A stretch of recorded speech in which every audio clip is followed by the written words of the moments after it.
Hidden behind London's landmarks and endless tourist crowds lies another version of the city, one local barely talk about. You've seen Big Ben, the London Eye, maybe even Camden Market. But what if the real magic of London happens where the maps stop guiding you? In this video, you'll uncover secret gardens, forgotten tunnels, underground bars, and story-rich corners that reveal London's quietest wonders.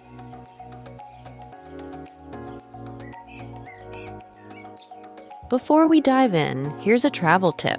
When exploring hidden spots in London, use local transport like the Overground or buses.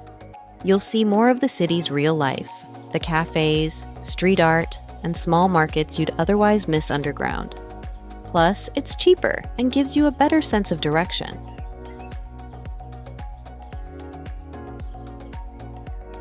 Our journey begins in the quiet streets of Kensington, where the Leighton House Museum stands as one of London's most overlooked treasures.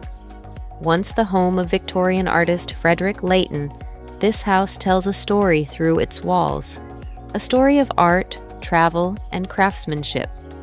Inside, the Arab Hall immediately captures attention with its golden dome, Syrian tiles, and the soft echo of its marble fountain. Each tile and mosaic were hand-selected by Leighton himself, reflecting his fascination with Middle Eastern design. Beyond the hall, visitors can step into the artist's grand studio, where masterpieces like Flaming June were painted beneath a vast skylight. Today, Leighton House remains both a museum and an architectural portrait of an artist's vision, a rare chance to walk through creativity itself. Despite being minutes from London's busiest museums, it remains one of the city's best-kept cultural secrets.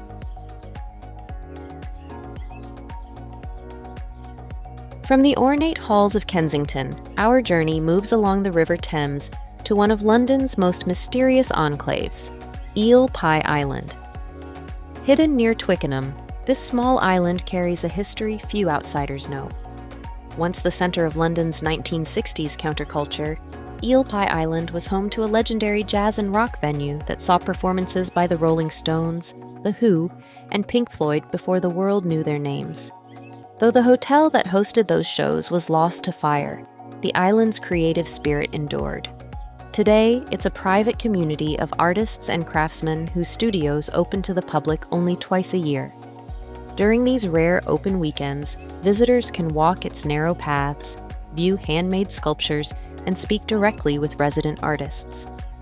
It's a glimpse into London's underground art scene, quiet, authentic, and unchanged by the city's rush just across the water.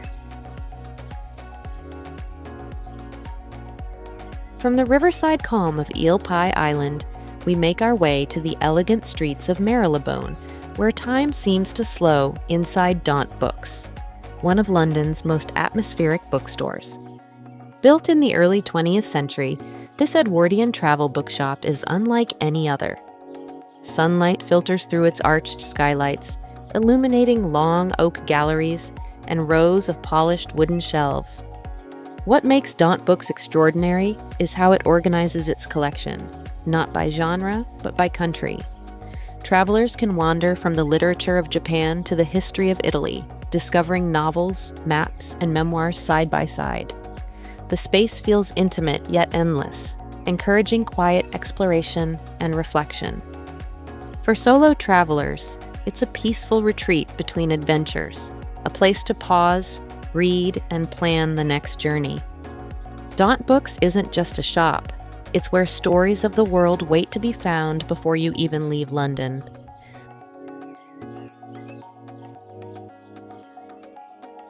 From the calm of Marylebone's literary haven, our path leads west toward the gentle waterways of Little Venice, one of London's most peaceful and overlooked escapes. Here, colorful houseboats line the canals, and narrowboats glide slowly beneath arched bridges. The sound of the city fades into birdsong and rippling water. This area, where the Regent's Canal meets the Grand Union Canal, feels worlds away from London's busy streets, yet it's only minutes from Paddington Station. Visitors can stroll along the towpaths, stop for tea at a floating cafe, or take a scenic canal boat ride all the way to Camden Market. The route passes through Regent's Park and the London Zoo, revealing a quieter, more natural side of the capital. Whether walking at sunrise or drifting along the water, Little Venice offers a rare calm, a reminder that even in a global city, serenity still exists just a few steps off the main road. From the peaceful canals of Little Venice, our journey turns east toward the cobbled streets of Whitechapel, where an unassuming brick facade hides London's great historical treasures. This is Wilton's Music Hall. Stepping inside feels like traveling back to Victorian London. Faded plaster walls, timber balconies, and warm candlelight set the scene for a venue that has witnessed over 160 years of performances. Originally built in the 1850s, Wilton's hosted the songs, dances, and comedy acts that once defined working-class entertainment. Today, it remains one of the world's oldest surviving music halls, restored with care, but never stripped of its character. Visitors can attend live theater, concerts, or even small film screenings while enjoying a drink from its vintage bar. The atmosphere is raw and authentic, the kind of place where you can feel history with every creak of the floorboards. For travelers seeking Victorian London brought to life, this is it. From the echoing halls of Wilton's, we move into the heart of London's financial district, where glass towers rise above a patch of quiet greenery known as Postman's Park. Despite being just steps from St. Paul's Cathedral, few visitors ever stop to explore it. Within this small garden lies one of the city's most moving memorials, the Memorial to Heroic Self-Sacrifice. Along a sheltered wall, hand-painted ceramic plaques tell the stories of ordinary men, women, and children who gave their lives saving others. Each inscription shares an act of courage: a boy who rescued a friend from drowning, a nurse who protected patients from fire, a railway worker who sacrificed himself to save a passenger. The memorial was created by artist George Frederick Watts in 1900 to honor unsung heroes. Walking here offers a rare pause in central London, a moment of reflection and quiet respect amid the city's constant motion.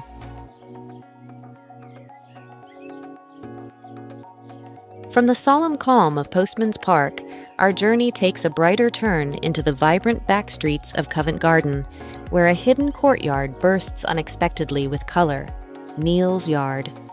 Tucked between narrow gray alleyways, this small square transforms into a lively palette of rainbow-painted buildings, each one home to organic cafes, independent shops, and wellness studios. The air carries the scent of freshly brewed coffee and herbal blends, while laughter spills from the outdoor tables. Neal's Yard became one of London's early centers for eco-conscious living in the 1970s, and that spirit still thrives today.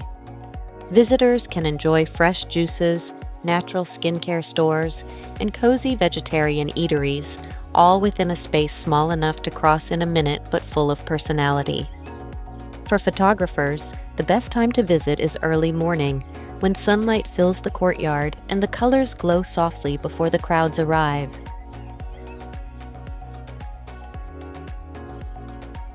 From the cheerful courtyards of Covent Garden, we wander into the maze-like streets of Soho, where an unusual scavenger hunt awaits. The Seven Noses of Soho.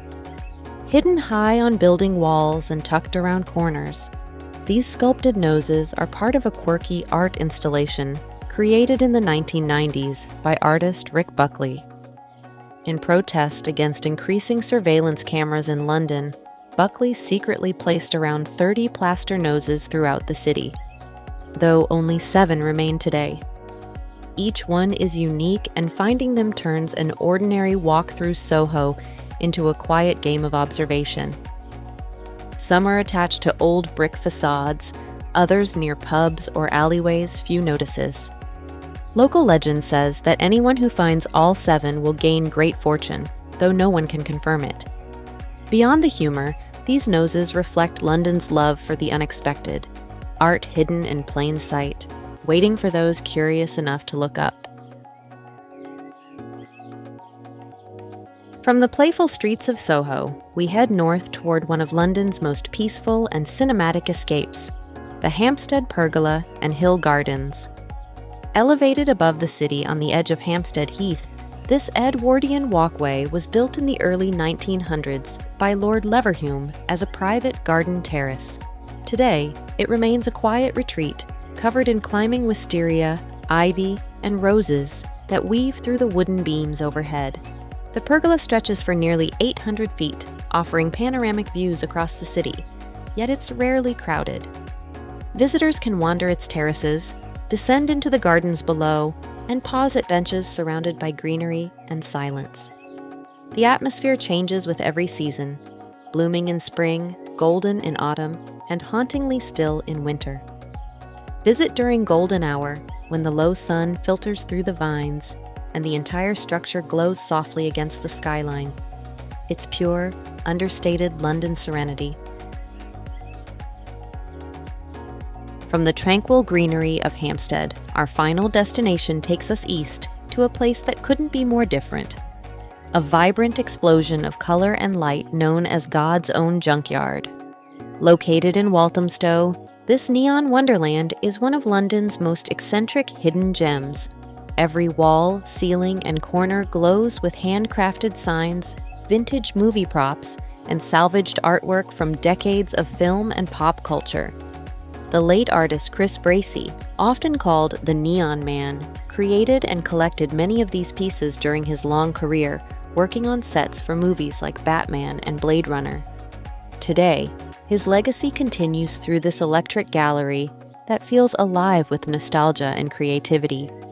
Visitors can explore freely, snapping photos among glowing hearts, retro diner signs, and flashing slogans. Few tourists make it this far east, but for those who do, it's a dazzling finale to any London adventure. Bold, unforgettable, and unlike anywhere else. Which secret destination captured your imagination? Let us know in the comments, and don't forget to check out our next video, Secret Villages in Rome No One Talks About. It is packed with real travel insights. Click here to watch it now, and we'll see you in the next one.